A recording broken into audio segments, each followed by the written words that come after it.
Les Africains confondent beaucoup de choses. Lorsque nous avons parlé de panafricanisme, les pères du panafricanisme, c'était Kwame Nkrumah, Sékou Touré, c'était Mandela, etc.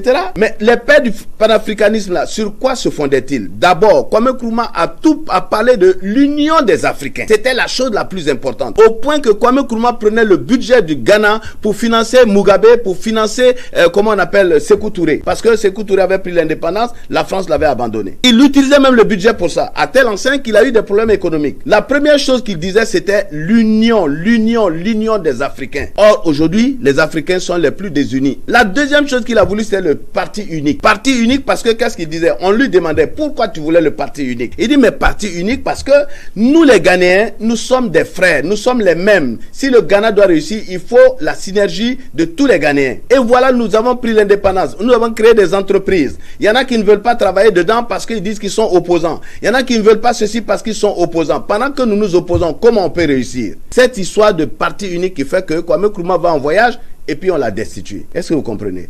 Bien, nous avons vu en Côte d'Ivoire, Houphouët-Boigny, les Français ont tout fait pour qu'il y ait multipartisme. Il dit non, le multipartisme est inscrit dans ma constitution. Mais je considère que la Côte d'Ivoire n'est pas encore une nation. Des gens réagissent par ethnie. Des gens réagissent par religion. Ce n'est pas encore une nation. On n'est pas prêt pour votre démocratie. Mais on l'a combattu. Nous avons accepté un autre registre, une autre manière de vivre. Moi, je ne crois pas en ce monde monocolore qu'on appelle la démocratie. Ça ne veut rien dire. Pour en sortir, je vous assure, ce n'est pas facile. Il faut un sacrifice générationnel. Il faut qu'une génération entière se sacrifie. Il faut que des hommes politiques se sacrifient. On a l'impression qu'il n'y a plus rien dans les pays. Vous prenez la télévision de n'importe quel pays africain, de n'importe quel pays dans le monde. Élection.